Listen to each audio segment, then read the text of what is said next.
Everybody, welcome back. आज हम लोग a legend of the Northland का पार्ट सेकंड का स्टडी करेंगे, जिसे देखिए।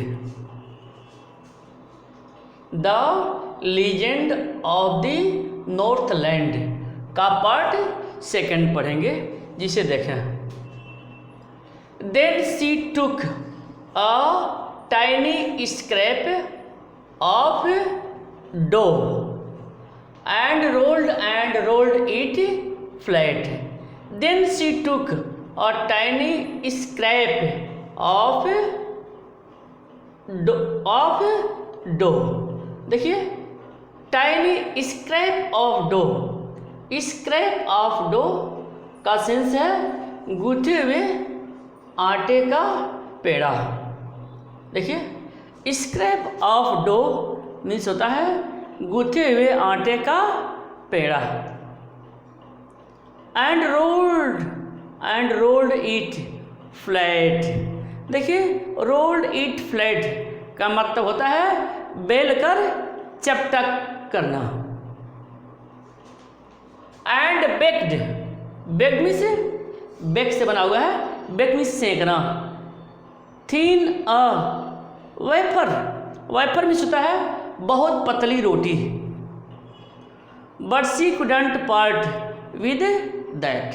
चलिए मीनिंग देखिए। Then she took a tiny scrap of dough, मतलब तब उस वृद्ध महिला ने आटे का एक बहुत छोटा पेड़ा बनाया। देन तब उस महिला ने आटे का एक बहुत छोटा सा पेड़ा बनाया। एंड रोल्ड इट फ्लैट, और उसको बेलकर चपटा कर दी। कहा जा रहा है तब उस वृद्ध महिला ने आटे का एक बहुत छोटा सा पेड़ा बनाया। स्क्रैप ऑफ डो, आटे का एक बहुत छोटा सा पेड़ा बनाया। एंड रोल्ड इट फ्लैट, और उसको बेल करके फ्लैट चपटा कर दिया, और उसको बेल करके चपटा कर दिया। And baked it thin as wafer, और क्या किया उसने? उसने उसे सेका। जब उसने सेका तो बहुत पतली रोटी बन गई। And baked it thin as wafer, जब उसने उसको बेक्ड किया, सेका, तो एक बहुत पतली रोटी बन गई। But she couldn't part with that, लेकिन वह उस संत को नहीं दे सकती थी। देखिए, but she couldn't part with that, पर वह उस संत को नहीं दे सकती थी। For she said my cakes that seem too small. For she said, देखिए, क्योंकि उस वृद्ध महिला ने कहा my cakes that seem too small, मेरे हाथ के द्वारा बनाई हुई रोटियों को। देखिए, my cakes that seem too small when I eat of them myself. उसने कहा कि जब मैं अपने हाथ के द्वारा बनाई हुई रोटियों को खाती हूँ तो मुझे बहुत छोटा प्रतीत होता है। देखिए, उसने कहा कि जब मैं अपने द्वारा बनाई हुई रोटियों को खाती हूँ तो वह मुझे बहुत ही छोटा प्रतीत होता है। और ate too large to give away, और क्या? और ate too large to give away, मतलब उसने कहा जिनको, उसने कहा फिर भी यह इतनी बड़ी है कि इनको भिक्षा के रूप में नहीं दिया जा सकता। फिर भी यह इतनी बड़ी है कि इसे भिक्षा के रूप में नहीं दिया जा सकता, इसलिए उसने रोटियों को ताक पे रख दिया। देखिए, उसने कहा फिर भी यह इतनी बड़ी है, यह इतनी बड़ी है कि इसे भिक्षा के रूप में नहीं दिया जा सकता। So she put them on the shelf, और इसलिए वह उन रोटियों को सेल्फ ताक में रख दी, या उन रोटियों को ताक पर रख दी। सेल्फ इज ताक। Then good Saint Peter grew angry, then तब गुड सेंट पीटर, अच्छे संत पीटर, ग्रीव एंग्री, नाराज हो गए। तब अच्छे संत पीटर नाराज हो गए। सेंट मीन्स संत, नाराज हो गए। For he was hungry and फेंट, देखिए, क्योंकि वह भूखे थे और मूर्छित जैसे प्रतीत हो रहे थे। मतलब ही वॉज हंग्री, वह भूखे थे, एंड फेंट, और मूर्छित थे। And surely such a woman, और श्योरली सच अ वुमेन, और निश्चित रूप से ऐसी महिला। And surely such a woman, और निश्चित रूप से ऐसी महिला। Was enough to provoke a saint, एक संत को प्रोवोक, नाराज करना, और ऐसी महिला एक संत को नाराज करने के लिए एनफ, पर्याप्त थी, कहा जा रहा है। और ऐसी महिला एक संत को नाराज करने के लिए पर्याप्त थी। एंड ही सेड,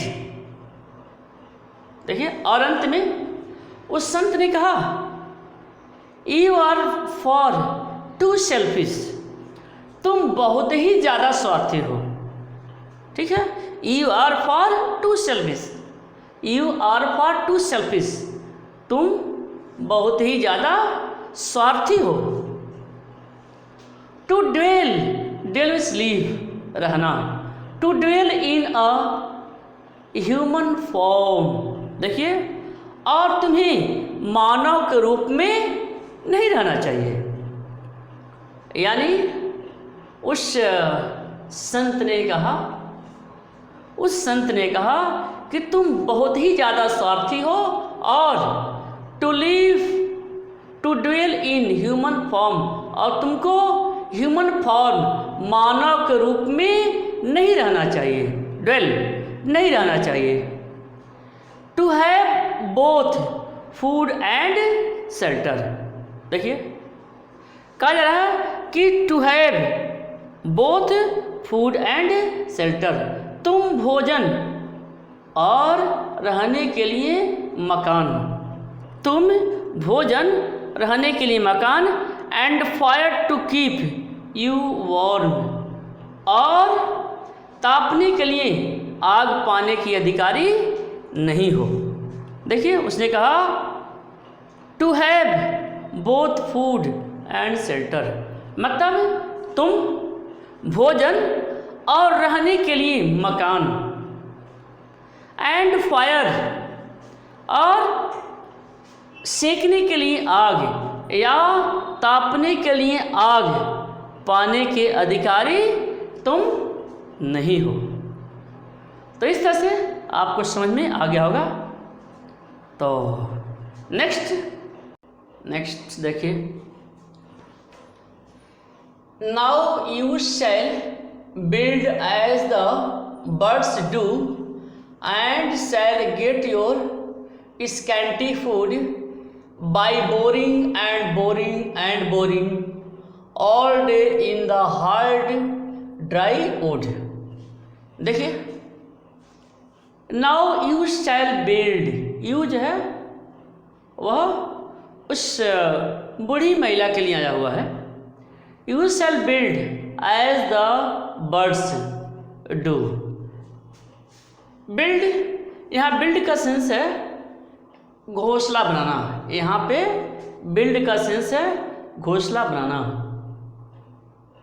बर्ड्स पक्षी, and shall get your scanty. देखिए स्कैंटी में होता है थोड़ी सी मात्रा में, थोड़ा सा फूड, भोजन। तो मतलब समझिए, कहा जा रहा है now you shall build as the birds do. अब तुम्हें अन्य पक्षियों की तरह से अपना जीवन यापन करना पड़ेगा। देखिए उस संत ने कहा, महात्मा ने कहा, अब तुम्हें अन्य पक्षियों की तरह से अपना जीवन यापन करना पड़ेगा। एंड और शैल गेट योर स्कैंटी फूड। और सूखे वृक्षों में सारा दिन परिश्रम करके सुराख बना करके थोड़ा भोजन प्राप्त करना होगा। देखिए और कह रहे हैं कि by boring and boring and boring, bore में होता है सुराख बनाना। All day in the hard dry wood, मतलब कर रहे हैं कि और सूखे वृक्षों में सारा दिन परिश्रम करके। देखिए ऑल डे इन हार्ड, सूखे लकड़ियों में, सूखे वृक्षों में सारा दिन परिश्रम करके सुराख बना करके, बोर में सुराख बनाना, सुराख बना करके थोड़ा भोजन प्राप्त करना होगा। ठीक है, तो इस तरह का उन्होंने श्राप दिया कि तुमको यह करना पड़ेगा, अर्थात तुम्हें पक्षी की जिंदगी व्यतीत करनी पड़ेगी और तुम्हें सूखे वृक्षों में सारा जीवन परिश्रम करके, सूखी लकड़ियों में सुराख बना करके अपना थोड़ा सा भोजन प्राप्त करना पड़ेगा। Next, then up she went through the chimney never speaking a word. देखिए देन, इसके बाद तब क्या हुआ, संत ने, कहा जा रहा है कि संत ने उस महिला को एक पक्षी के रूप में बदल दिया। Went through the chimney never speaking a word and out of the top flue a woodpecker for she was changed to a bird. तब उस संत ने, उस महात्मा ने उस वृद्ध महिला को एक पक्षी के रूप में बदल दिया। देखिए चेंज टू अ बर्ड, एक पक्षी के रूप में बदल दिया, और एक पक्षी के रूप में बदल दिया। और वृद्ध महिला ने एक भी शब्द नहीं कहा, नेवर स्पीकिंग अ वर्ड, और उस वृद्ध महिला ने एक भी शब्द नहीं बोला, कुछ भी नहीं कहा, एक भी शब्द नहीं बोला। वह चिमनी के रास्ते होते हुए बुर्ज पर कठफोड़वा के रूप में उड़ गई। देखिए कहा जा रहा है कि और वह चिमनी के रास्ते होते हुए, वह चिमनी के रास्ते होते हुए बुर्ज पर कठफोड़वा के रूप में उड़ गई। तो टॉप बुर्ज पर कठफोड़वा के रूप में उड़ गई। वुडपेकर में होता है कठफोड़वा। तो इस पूरे का मतलब समझ में आया होगा आपको कि संत ने उस वृद्ध महिला को एक पक्षी के रूप में बदल दिया, और उस वृद्ध महिला ने एक भी शब्द नहीं बोला, और वह चिमनी के रास्ते से होते हुए वह टॉप बुर्ज पर कठफोड़वा के रूप में उड़ गई। Next, she had scarlet. Scarlet का मतलब होता है लाल रंग का। She had a scarlet, scarlet means लाल रंग का, cap on her head and that was left the same but all the rest of clothes were burned black as coal in the flame। देखिए burned का sense है जल गए थे, और फ्लेम मीन्स होता है आग की लपट या लौ। तो इस पूरे की मीनिंग समझिए। She had scarlet cap on her head, मतलब कहा जा रहा है कि उस वृद्ध महिला के सिर पर एक लाल टोपी थी। She had scarlet cap on her head, मतलब उस वृद्ध महिला के सिर पर एक लाल टोपी थी। And that was left the same, वह लाल टोपी उस कठफोड़वा के सिर उसी तरह से बनी रही। कहा जा रहा है and that was left the same, मतलब उस लाल जो वह लाल टोपी थी उस कठफोड़वा के सिर पर उसी तरह से जो है बनी रही, उसी रूप में वह बनी रही। यानी जो टोपी था वह टोपी का रूप नहीं बदला और वह उसी तरह से बनी रही। But all the rest of her clothes were burned, लेकिन जो शेष उसके कपड़े थे वे आग में जल करके कोयले के समान काले हो गए थे। देखिए बट ऑल द रेस्ट, लेकिन जो शेष कपड़े थे वे क्लॉथ्स वर बर्न्ड, आग में जल करके कोयले के समान हो गए थे, कोयले के समान काला हो गए थे। नेक्स्ट, मतलब पूरे की मीनिंग समझ लीजिए एक बार। इसमें कहा जा रहा है कि उस वृद्ध महिला के सिर पर लाल रंग की टोपी थी, वह लाल रंग की टोपी कठफोड़वा के सिर पर उसी तरह से बनी रही, यानी वह जली नहीं। पर जो उसके शेष कपड़े थे, जो शेष उसके कपड़े थे, क्लॉथ्स थे, वे जल करके कोयले के समान ब्लैक काला हो गए थे। Next, and every country school boy has seen her in the world, and every country, country means गांव देहात, school boy has seen her in the wood where she lives in the tree till this very day. Very का sense यहाँ है यथार्थ, boring and boring for food. देखिए and every country school boy, कहा जा रहा है प्रत्येक गांव के, प्रत्येक ग्रामीण स्कूल के लड़के ने, प्रत्येक ग्रामीण स्कूल के लड़के ने, प्रत्येक ग्रामीण स्कूल के लड़के ने has seen her in the would, लड़के ने उस कठफोड़वे को जंगल में देखा। कहा जा रहा है कि प्रत्येक ग्रामीण स्कूल के लड़के ने जंगल में उस कठफोड़वे को देखा। Where she lives in the trees till this very day. देखिए टिल दिस वेरी डे, मतलब आज भी वह जंगल में पेड़ों पर रहती है। She lives in the trees till this very day, मतलब आज भी वह जंगल में पेड़ों पर रहती है, आज भी वह जंगल में पेड़ों पर रहती है और पेड़ों में सुराख करके, बोरिंग, और पेड़ों में सुराख करके अपना भोजन प्राप्त करती है। बोरिंग फॉर फूड, और पेड़ों में सुराख करके अपना भोजन प्राप्त करती है। तो इस पूरे का मतलब एक बार और देखिए।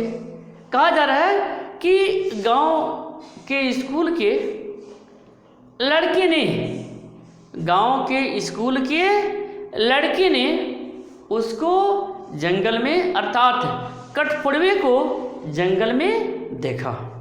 आज भी वह जंगल में पेड़ों पर रहती है और पेड़ों में सुराख करके, बोरिंग सुराख करके अपना भोजन, अपना आहार प्राप्त करती है। तो इस तरह से आपको यह अच्छी तरह से समझ में आ गया होगा। ओके।